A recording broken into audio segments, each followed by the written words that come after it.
Story நேரம் Tamil வியூவர்ஸ்க்கு hi. Powerful பிரின்ஸோட 13வது எபிசோட்ல என்ன ஆக போகுது அப்படின்னு தான் இன்னைக்கு இந்த வீடியோல பார்க்க போறோம். லாஸ்ட் எபிசோட்ல மினாவை பிளைண்ட் டேட்டுக்கு ஒரு பையன் ஒருத்தன் வந்து இவகிட்டயே கிளாஸ் எடுக்க ஆரம்பிச்சிருந்தான். அதோட தான் முடிஞ்சது. இந்த எபிசோட்ல மினா பாக்குறா, சரி ஓகே நீங்க பெரிய வேலையில புலியா கூட இருக்கலாம், கல்யாணம் பண்றத பத்தி பேசுறதுக்காக இந்த இடத்துக்கு வந்திருக்கோம். ஒரு ஒய்ஃப் கிட்ட இருந்து நீங்க என்ன எதிர்பார்க்கறீங்க அப்படின்னு கேட்க, ஒய்ஃப்னா என்ன நல்லா பாத்துக்கணும், என் அம்மா அப்பாவை நல்லா பாத்துக்கணும், வீட்டை நல்லா பாத்துக்கணும் அப்படின்னு அடிக்கிட்டே இந்த பையன் போறான். கரெக்டா அந்த இடத்துக்கு யூ வந்துட்டு, ஏன் அந்த பொண்ணுக்கான ஆசையே எதுவுமே இருக்காதான்னு கேட்க, டே யூ நீங்க என்னடா பண்ற அப்படின்னு மீனா கேக்குறா. இல்ல உனக்கு ஹெல்ப் பண்றதுக்கு தான் வந்திருக்கேன், கொஞ்ச நேரம் சும்மா இரு அப்படின்னு அந்த பையன் கிட்ட யூ பேச ஆரம்பிக்கிறான். இங்க கரெக்டா நம்ம தானியாவோட வேலைக்கார பொண்ணும் மினாவோட வேலைக்கார பொண்ணும் வெளியே பேசிட்டே போயிட்டு இருக்காங்க. நான் போயிட்டு மினா மேடம் கிட்ட நிக்க வேண்டாமான்னு கேட்க, வேண்டாம் நீ வா தானியா மேடம் போய் பேசிட்டு. கரெக்டா அதுக்கப்புறமா மினாவே வந்ததுக்கு அப்புறமா நம்ம கிளம்பி போலாம் அப்படின்னு அவ பேசிட்டு இருக்கா. யூ இன்னும் அந்த பையனுக்கு கிளாஸ் எடுக்கிறத நிறுத்தல, இப்படி பண்ணணும் அப்படி பண்ணணும்னு சொல்லிக்கிட்டு இருக்க. மினா பாக்குறா, யோ நீ இப்ப வேலையை பார்த்துட்டு போயா, நான் இங்க பேசிக்கிறேன் அப்படின்னு. இல்ல எனக்கு முக்கியமான வேலை இருக்கு, நான் மினாட்ட பேச வேண்டியது இருக்குன்னு அந்த பையனுக்கு ஒரு பாய் சொல்லிட்டு மினாவோட கையை பிடிச்சி இழுத்துட்டு யூ அங்க இருந்து கிளம்பிடுறான். என்ன நடக்குதுன்னு ஒண்ணும் புரியாம அந்த பையனும் முழிச்சிட்டு இருக்கான். மினா பாக்குறா, எதுக்குடா என்னோட டேட்டிங்க எப்படி ஸ்பாயில் பண்ணிட்டு இருக்க, நான் கல்யாணம் பண்ணிக்க வேண்டாமா, இந்த பையனும் நான் கல்யாணம் பண்ணிக்கலனா வேற யார், நீயா என்ன கல்யாணம் பண்ணிக்குவ அப்படின்னு மினா கேட்டு சண்டை போட்டுட்டு இருக்க. நான் கல்யாணம் பண்ணிக்கிறேன் அப்படின்னு யூ சொல்லிடுறான். மினா ஒரு பக்கம் ஷாக் ஆயிட்டு திரும்பி பார்க்க, யூவே எதிர்பார்க்காம சொல்லிட்டான் போல. அவனும் ஒரு பக்கம் நர்வஸா தான் இருந்துட்டு இருக்கான். ரெண்டு பேரும் திருன்னு முழிக்கிறாங்க. அதெல்லாம் இருக்கட்டும், அப்புறம் பாத்துக்கலாம், நான் வந்து ஒரு பிசினஸ் பேசுறதுக்கு தான் வந்திருக்கேன். நீ புக்கெல்லாம் கதையெல்லாம் எழுதி அதை டிராமா போடுறல, அந்த புக்கெல்லாம் என்கிட்ட காசுக்கு வித்துரு, அதை பார்க்க வர ஆளுங்கள்ட்ட நான் லாபம் சம்பாதிப்பேன்ல, அதுல 50% உனக்கு கொடுத்துட்டேன்னு சொல்ல, 50 எல்லாம் பத்தாது அப்படின்னு நான் சொல்றா. சரி ஓகே உனக்கு 60 எனக்கு 40 அப்படின்னு யூ சொல்லிக்கிட்டு இருக்கான். இல்ல எனக்கு 70 உனக்கு 30னா ஓகே அப்படின்னு மினா சொல்றா. நான் அதுக்கும் மேல இடம் கொடுக்கணும், வரவங்களுக்கு காஃபி டீ ஏதாவது கொடுக்கணும், உட்காரத்துக்கு டேபிள் சேர்லாம் போடணும், அதுக்கெல்லாம் எனக்கு செலவாகாதா அப்படின்னு மறுபடியும் அவன் கேட்க ஆரம்பிக்க, அப்ப என்னால விற்க முடியாது அப்படின்னு மினா சொல்லிடுறா. இல்ல பரவாயில்ல, உனக்கு 70 எனக்கு 30 அப்படியே வச்சுக்கலாம், நான் ஓகேட்டே வித்துடுறேன் அப்படின்னு யூ கால்லயே விழுந்துடுறான். ஓகே அதுக்கு முன்னாடி தானியாக்கும் இந்த கதையில சம்பந்தம் இருக்கதால அவகிட்ட ஒரு வார்த்தை கேட்கணும் அப்படின்னு மினா சொல்லிக்கிட்டு இருக்கா. இங்க ரெண்டு பேரோட வேலைக்கார பொண்ணுங்களும் தானியாவை பார்க்க வந்துட்டு இருக்காங்க. பார்த்தா தானியா அங்க காணாம போயிருக்கா, கர்ச்சீஃப் மட்டும் இருக்கு. என் மேடம் என்னமோ ஆயிடுச்சு அப்படின்னு அந்த ரெண்டு வேலைக்கார பொண்ணுங்களும் தேட ஆரம்பிச்சு ஒவ்வொரு இடமா போயிட்டு இருக்காங்க. இங்க மினாவும் யூவும் அடுத்த பிசினஸ் பிளான பத்தி பேச ஆரம்பிக்கிறாங்க. நம்ம அப்பப்ப நம்ம இடத்துல வந்துட்டு பெரிய பெரிய மீட்டிங்லாம் கூட அரேஞ்ச் பண்ணலாம், இத மாதிரி மீட்டிங்லாம் அரேஞ்ச் பண்ணோம்னா அதுக்கும் காசு வரும், அதுவும் இல்லாம நீயும் நானும் மீட்டிங் போடணும், வாரத்துக்கு ஒரு 3 தடவையாவது மீட்டிங் போட்டு எல்லாமே கரெக்டா போதான்னு பாத்துட்டு இருக்கணும், ஓகேவா அப்படின்னு அங்க யூ இவ்ள அடிக்கடி பாக்குறதுக்கு வழியை ஏற்பாடு பண்றது கேட்க, அப்படியா சரி ஓகே அப்படின்னு தானியா சொல்றா. என்ன ஓகேன்னு சொல்லிட்டா நம்ம மேல ஏதோ இன்ட்ரெஸ்ட் இருக்கும் போலயே அப்படின்னு இவன் யோசிச்சுட்டு இருக்கும் போதே அங்க ஆளுங்க வந்து தானியா காணும்னு விஷயத்த சொல்றாங்க. இன்னொரு பக்கம் ஜியாங்ஷு அவன் அசிஸ்டன்ட் கிட்ட பேசிக்கிட்டே வரான். அசிஸ்டன்ட் கிட்ட லூமோவை பத்தி விசாரிக்க சொல்லியிருக்கான். அசிஸ்டன்ட்டும் விசாரிச்சதுல லூமோ ஒரு அனாத பையனாதான் அந்த இடத்துக்கு வந்திருக்கான். கரெக்டா யாரோ அவனை தத்தெடுத்து படிக்க வச்சிருக்காங்க. யார் அது தத்தெடுத்து படிக்க வச்சதுன்னு பார்க்கும்போது இந்த சான்சலர் சூ இருக்காருல, அவரோட ஆள் தான் நான் நினைக்கிறேன் அப்படின்னு அந்த அசிஸ்டன்ட் சொல்ல, நான் யோசிச்ச மாதிரியே இந்த லூமோக்கும் சான்சலருக்கும் நடுவுல ஏதோ கனெக்ஷன் இருக்கு, இதுக்கும் மேல வேற ஏதாவது அந்த பையனோட பாஸ்டுக்கு போய் விசாரிச்சு பாத்தியா அப்படின்னு மறுபடியும் ஜியாங்ஷு கேக்குறான். நான் விசாரிச்சுட்டே போனதுல அந்த பையன் சின்ன வயசுல அவன் கூட தங்கி இருந்த ஒரு ஆளை பார்த்தேன் அப்படின்னு அந்த கதையும் நமக்கு சொல்ல ஆரம்பிக்கிறான். கூட தங்கி இருந்த பையன் சொல்லியிருக்கான், நாங்கெல்லாம் சின்ன வயசுல ஒன்னாதான் தங்கி இருந்தோம், காலையில எல்லாம் பிச்சை எடுத்துதான் சாப்பிடுவோம், ஆனா அந்த நேரத்துல எப்பவுமே கையில ஒரு புக்கை வச்சுட்டு லூமோ படிச்சுட்டே இருப்பான். அப்ப யாரும் சி அப்படின்னு ஒருத்தவங்க வருவாங்க, அவர் கூட சேர்ந்துட்டு அடிக்கடி நிறைய எக்ஸாம்லாம் எழுதுவான் அவன். அப்புறம் கொஞ்ச நாள் எங்க கூட தங்கி இருந்தான், நாங்க கூட வர சீன் கூப்பிடுவோம், அப்புறம் திடீர்னு கிளம்பி போயிட்டான், இந்நேரம் பெரிய ஆள் ஆயிருப்பான் அப்படின்னு அந்த பையன் சொல்லிக்கிட்டு இருக்கான். பாஸ்ட மறைச்சு இந்த இடத்துல இவ்வளவு முக்கியமான வேலையில இருக்கான்னா ஏதோ ஒண்ணு பின்னாடி இருக்கு, என்னன்னு விசாரி மறுபடியும் அப்படின்னு ஜியாங்ஷு ஆளுங்களை அனுப்பி விட்டுட்டு இருக்கான். இங்க தானியாவை கடத்திட்டு போனாங்கல்ல, பார்த்தா ஒரு ரூம்ல வாயை கட்டி போட்டு படுக்க வச்சிருக்காங்க. தானியா ஏஞ்சிடுறா, கை கட்டி போட்டிருக்கு, வாய் கட்டி போடப்பட்டிருக்கு. என்ன நடக்குதுன்னு ஒண்ணும் புரியல, அமைதியா யோசி தானியா அப்படின்னு அவளுக்கு அவளே சொல்லிக்கிட்டு இருக்கா. இங்க மினா யூ வேலைக்கார பொண்ணுங்க எல்லாரும் தேடியும் தானியா எங்க இருக்கான்னு தெரியல. ஜியாங்ஷு அந்த இடத்துக்கு வந்துடுறான்.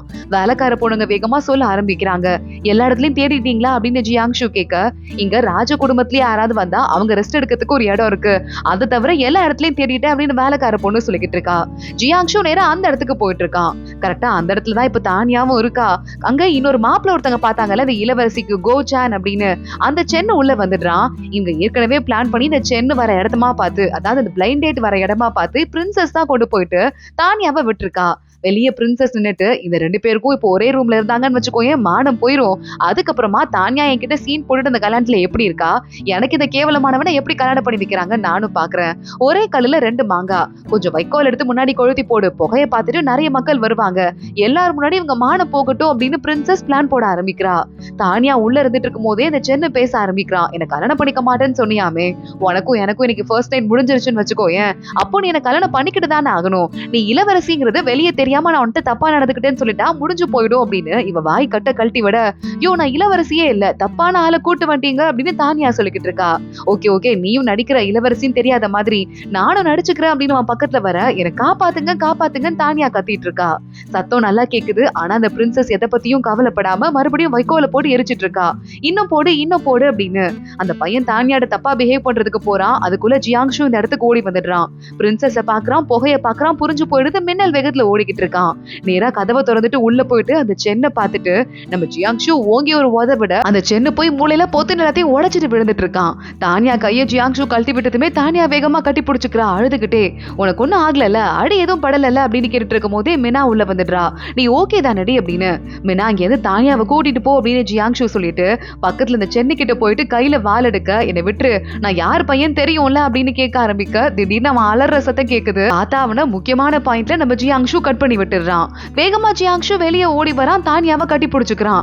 ஒன்னும் ஆகல உனக்கு அப்படின்னு. இல்ல எனக்கு ஒன்னும் ஆகல, நான் வந்து ரொம்ப பயந்துட்டேன் அப்படின்னு தானியா சொல்லிக்கிட்டு இருக்கா. மீனா பாக்குறா, நான் என்ன பண்றேன் பாரு அப்படின்னு நேரா அந்த பிரின்சஸ் கிட்ட போயிட்டு, இங்க பாரு நீ யாருன்னு எனக்கு தெரியும், நீ ஒண்ணு திரும்ப திரும்ப சொல்ல வேண்டாம், என் கூட வா அப்படின்னு கூட்டு போயிட்டு இருக்கா. யூ பாக்குறான், என்ன பண்ண போற அப்படின்னு. மீனா நீ வாய மூடு அப்படின்னு சொல்லிட்டு காப்பாத்துறதுக்கு வந்த நடக்கிறதே வேற அப்படின்னு பிரின்சஸ் அங்க இருந்து இழுத்துட்டு போயிடுறா. யூ நான் தலையிடவே இல்லாம நின்னுட்டு இருக்கான். அவனை போய் ரூம்ல பூட்டி வச்சுட்டு, சென்னும் எங்க மாதிரி பிரின்சஸும் இங்க தனியா டேட்டிங்ல இருக்காங்க, யார் பக்கத்துல வந்துடாதீங்க அப்படின்னு அவளோட மானத்தையும் சேர்த்து லேசா வாங்க ஆரம்பிக்கிறா. யூ பார்த்துட்டு, ஆமா பொண்ணுங்களுக்கு மட்டும் கோவம் வந்துச்சுன்னா ஆம்பளைங்களை விட ரொம்பவே அதிகமா கோவப்படுவாங்கன்னு கேள்விப்பட்டிருக்கேன், இன்னைக்குதான் பாக்குறேன் அப்படின்னு சொல்லிக்கிட்டு இருக்கான். தானியாக்கு நம்ம ஜியாங்ஷு கொஞ்சம் கொஞ்சமா அவளுக்கு மருந்து போட்டுட்டு இருக்கான். ஆனாலும் தானியா லேசா பாடி எல்லாம் ஷிவர் ஆகுது. தானியா பயந்துட்டியா, ரொம்ப நடுங்குற, என்ன ஆச்சு அப்படின்னு கேட்க, நான் கூட தனியா ரூம்ல இருந்தேன்ல, அதனால உங்களுக்கு என் மேல ஏதாவது ஐடியா இருக்கா தப்பா அப்படின்னு தானியா கேட்டுட்டு இருக்கா. ஜியாங்ஷு பார்த்துட்டு, பைத்தியக்காரி என்ன பேசுற அப்படின்னு அவளை கட்டி பிடிச்சிட்டு, உன்னை காப்பாத்த முடியாத ஆளா போயிட்டோமே, என் மேலேயே எனக்கு கோவம் தான் இருக்கு, என் மேலேயே நான் வந்து கோவத்தை என்ன திட்டிக்கிட்டு இருக்கேன், நீ இப்பன்னு பார்த்து என்ன பேசிட்டு இருக்க, உனக்கு எப்பவுமே நல்லபடியா பத்திரமா பாத்துக்கும் தான் நான் நினைக்கிறேன், ராஜா கூப்பிட்டுருக்காரு இந்த விஷயமா, அதுக்காக நான் போயிட்டு வரேன் அப்படின்னு ஜியாங்ஷு அங்க இருந்து கிளம்புறான். தானியாவும் அமைதியா வீட்டுல இருந்துட்டு யோசிச்சுட்டு இருக்கா. ஜியாங்ஷு நேரா ராஜா கிட்ட போக, சென்னுக்கு அந்த இடத்துல கட் பண்ணி விட்டுருக்க, உனக்கு அறிவு இருக்கா இல்லையா, உன் மேல எத்தனை பேர் கம்ப்ளைண்ட் பண்ணிருக்காங்க தெரியுமா, உன் பொண்டாட்டிக்கு எல்லாம் ஆறுதலும் சொல்லிட்டு மெதுவா என்ன பாக்குறதுக்கு வர ராஜாவா இருந்துட்டு நான் என்ன பண்றது, எல்லாரும் பேச்சே நான் கேட்டுதான் ஆகணும், புரியுதா இல்லையா அப்படின்னு சொல்ல, அங்க பாருங்க ராஜமாதா எதுவும் சொல்ல மாட்டாங்க, ஏன்னா ஏற்கனவே மினா போட்ட பிளான் படி அங்க இந்த இளவரசியோட மானம் போயிட்டு இருக்கு, இந்த விஷயம் வெளியே தெரியக்கூடாது அப்படின்னா இந்த கோர்ட்ல கேஸ கொண்டு வராம இருக்கிறது தான் ராஜமாதாக்கும் பிரின்சஸ்க்கும் நல்லது, இந்த விஷயம் தெரிஞ்சு ராஜமாதா வாயை மூடிட்டு தான் இருப்பாங்கன்னு நம்ம ஜியாங்ஷு சொல்லிக்கிட்டு இருக்கான். ராஜா பாக்குறாரு, இத பத்தியும் நீ ஏற்கனவே யோசிச்சுட்ட, இந்த விஷயம் கோர்ட்டுக்கு வராது, ஆனா நான் கண்டிப்பா உனக்கு ஏதாவது தண்டனை கொடுத்துதான் ஆகணும், 60 சாட்டை அடி கொடுக்குறேன் வாங்கிக்கோ அப்படின்னு ராஜா சொல்ல, சரி ஓகே நான் ஏத்துக்கிறேன் ஜியாங்ஷு சொல்றான். ராஜா பாக்குறாரு, ஏதோ ஒரு பேட் ஸ்மெல் இங்க அடிக்கிற மாதிரி இருக்குல்ல அப்படின்னு சுத்தி சுத்தி வராரு. அசிஸ்டன்ட்டும் ஆமா என்னவோ வாட அடிக்கிற மாதிரி இருக்கு, ஏதோ மாட்டு சாணி வாட அடிக்கிற மாதிரி இருக்கு அப்படின்னு சொல்லிட்டு சுத்தி சுத்தி வந்துட்டு அசிஸ்டன்ட் ஜியாங்ஷு கிட்ட மோந்து பாக்குறான், இவர் மேலதான் அந்த வாட அடிக்குது அப்படின்னு. ராஜாவும் மோந்து பார்த்துட்டு என்ன கன்றாவியான நாத்தம்னு சொல்ல, ஜியாங்ஷு பாக்குறான் தானியா கொடுத்தால அந்த ரிப்பன் மாதிரி ஒண்ணு, அதுல இருந்துதான் கேவலமான நாத்தம் ஆறுது, பூச்சி போட்டெல்லாம் பக்கத்துலயே வராதுன்னு சொல்லி கொடுத்தா மனுஷங்களே யாரும் பக்கத்துல வர முடியாத அளவுக்கு நாறுதே அப்படின்னு ஜியாங்ஷு பாத்துட்டு இருக்கான். இங்க அந்த சான்சலர் சூவும் லூமோவும் வந்துட்டு இருக்காங்க. பரவாயில்ல, இது வந்து கல்யாணம் நடக்காம போயிடுச்சு பிரின்சஸ்க்கும் சென்னுக்கும், இதுவும் நல்லதுதான், ஏன்னா ஜியாங்ஷுவும் சென்னு குடும்பமும் இப்ப எதிரி ஆயிட்டாங்க, ஒருத்தங்க மாத்தி மாத்தி அடிச்சுக்குவாங்க, ராஜாவும் இப்ப தண்டனை கொடுத்துட்டாருங்கிறதால ஒரு 15 நாளைக்காவது ஜியாங்ஷுவால வெளியே போக முடியாது, இந்த நேரத்துல நம்ம என்னெல்லாம் வேலை பண்ணலாமோ எல்லாத்தையுமே பண்ணிடலாம் அப்படின்னு சான்சலர் பிளான் பண்ணிக்கிட்டு இருக்கான். தானியா வீட்டுல உட்காந்துட்டு இருக்கும் போது மினா அந்த இடத்துக்கு ஓடி வந்துடுறா. என்னடி எல்லாமே எப்படி போயிட்டு இருக்கு அப்படின்னு கேட்டுட்டு இருக்கா. அது மட்டும் இல்லாம உன் புருஷனை தோ மேல எவ்வளவு பாசமா இருந்தாரு, சுத்தி முத்தி யாரு இருக்காங்கன்னு கூட பாக்கல கட்டி பிடிச்சுக்கிட்டாரு, இந்த மாதிரி புருஷன் கிடைக்கிறதுக்கெல்லாம் கொடுத்து தாண்டி வைக்கணும்னு சொல்ல என்ன வெக்கப்பட வைக்காதரின்னு தானியா சொல்லிக்கிட்டு இருக்கா. ஆனா எல்லாமே இன்னொரு பொண்ணு வர வரையதானே, அதுக்கப்புறம் யாரு எப்படி மாறுவாங்களோன்னு மீனா கேட்க, இன்னொரு பொண்ணா என்ன சொல்லிட்டு இருக்கேன்னு தானியா கேக்குறா. உனக்கு தெரியாதா, எங்க அப்பா பேசிட்டு இருந்தாரு, ராஜமாதா இன்னும் ஜியாங்ஷுக்கு வாரிசே இல்ல அப்படின்னு சொல்லிட்டு இந்த வீட்டுக்கு ஒரு துணை மனைவியை ஏற்பாடு பண்ணிருக்காங்களா அப்படின்னு சொல்ல துணை மனைவியா எனக்கு கல்யாணம் எத்தனை நாள் ஆயிடுச்சு, அதுக்குள்ள எப்படி யாராவது குழந்தை பெத்து கொடுக்க முடியும் அப்படின்னு தானியா கேட்டுட்டு அதெல்லாம் அவரெல்லாம் இன்ட்ரெஸ்டே காட்ட மாட்டாருன்னு சொல்ல துணை மனைவி அப்படின்னு யூனான்னு ஒரு பொண்ணு வந்திருக்காங்க அப்படின்னு வேலைக்கார பொண்ணு சொல்றா. தானியாக்கும் மீனாக்கும் ஷாக் ஆயிடுது. பார்த்தா யூனா அப்படின்னு சொல்லிட்டு ஒரு பொண்ணு உள்ள வரா. நான் தான் துணை மனைவி யூனான்னு அவளே இன்ட்ரோடியூஸ் பண்ணிக்க தானியாக்கு என்ன பதில் பேசுறதுன்னு தெரியல. மீனா கோவத்துல கைய நீட்ட பக்கத்துல இருந்த கப்பு அப்படியே பறந்துருது. ஆனா யூனா அப்படியே மின்னல் வேகத்துல பறந்து அந்த கப்பை கரெக்டா கேட்ச் பண்ணி டேபிள் மேல வச்சிடுறா. என்னது சண்டை தெரிஞ்ச பொண்ணா அப்படின்னு மீனா ஷாக் ஆயிட்டு பாத்துட்டு இருக்கா. தானியா பாக்குறா இந்த மாதிரி பொண்ணுங்களதான் ஒரு வேலை ஜியாங்ஷுக்கு பிடிக்குமோன்னு கற்பனைக்கு போயிடுறா. என்னமா கத்தி சண்டை போடுற அப்படின்னு இவக்கு யூனா கத்தி சண்டை போடும் போது ஜியாங்ஷு அங்க வந்து பார்த்து பாராட்டுற மாதிரியும் ரெண்டு பேரும் ஒருத்தங்க கட்டி பிடிச்சிட்டு நிக்கிற மாதிரியும் தானியாக்கு தோணிட்டு இருக்கு. மீனா வந்துட்டு என்னடி யோசிச்சுக்கிட்டே இருக்க, இதெல்லாம் சரிப்பட்டு வராது, ஏதாவது நம்ம பண்ணணும் அப்படின்னு சொல்ல கரெக்டா இப்பதான் அடியெல்லாம் வாங்கி முடிச்சிட்டு ஜியாங்ஷு வீட்டுக்குள்ள வரான். மேனேஜர் பாக்குறாரு. இந்த விஷயத்த தானியா கிட்ட சொல்லிடாதீங்க, கவலைப்படுவா, நான் போய் உள்ள மருந்து போட்டுக்கிறேன் அப்படின்னு ஜியாங்ஷு உள்ள போறான்.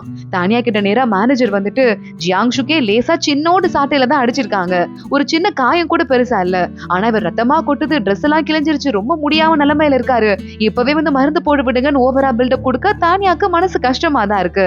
ஆனா அதெல்லாம் மனசுக்குள்ளேயே வச்சுட்டு ஓ அப்படியா, இதோ யூனா இருக்காங்க பாருங்க, நல்லா ட்ரீட்மெண்ட் பண்ணுவாங்க, அதுக்காகவே ஸ்பெஷலா ரெடி பண்ணப்பட்டிருக்காங்க, இவங்களை கூட்டு போய் ட்ரீட்மெண்ட் பாருங்க அப்படின்னு சொல்லிட்டு தானியா சொல்லிடுறா. உடனே இதை யூனாவும் பார்த்துட்டு இல்ல நான் எப்படி போறது, எப்பவுமே இன்னொரு அசிஸ்டன்ட் இருக்காருல, அவர் மருந்து போட்டாதான் ஜியாங்ஷோக்கு பிடிக்கும், மத்த எல்லாரையும் வெளியே அனுப்பிடுவாருன்னு சொல்ல அவரை பத்தி நல்லா தெரிஞ்சிருக்கும் போலயே உனக்குன்னு தானியா கேக்குறா.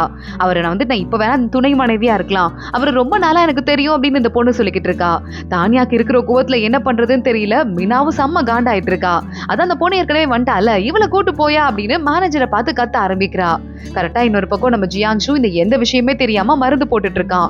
அங்க சிங்ரான் போயிட்டு உனக்கு தெரியாதாடா, துணை மனைவியின் யாரையோ ஏற்பாடு பண்ணிருக்காங்களாம், நல்லவேளை ராஜா உனக்கு பெரிய மனசு பண்ணி சின்ன சாட்டையில இந்த மாதிரி ஏற்பாடு பண்ணிட்டாரு, இல்லனா 60 அடிக்கு உன்னால எந்திரிக்கவே முடியாம இருந்திருக்கும், அந்த குடும்பத்தை ஆளையே கூப்பிட்டு அடிக்க சொல்லியிருந்தாங்கன்னா நீ என்ன பண்ணிருப்ப, துணை மனைவி வந்துட்டாங்கன்னா எல்லாம் சரியா போயிடுமா, இல்ல நீ இதுக்கு வேற ஏதாவது வழி வச்சிருக்கியா அப்படின்னு ஜின்ரான் கேட்க துணை மனைவியா அதை எப்படி ஹேண்டில் பண்றது அப்படின்னு ஜியாங்ஷு யோசிக்க ஆரம்பிக்கிறான். அதோட தான் இந்த எபிசோட் முடியுது. அடுத்தடுத்து என்ன ஆக போகுது தொடர்ந்து பார்க்கலாம். இந்த வீடியோவை லைக் பண்ணுங்க, மறக்காம நம்ம சேனலுக்கு சப்ஸ்கிரைப் பண்ணிக்கோங்க. அடுத்த வீடியோல பார்க்கலாம். அது வரைய பாய்.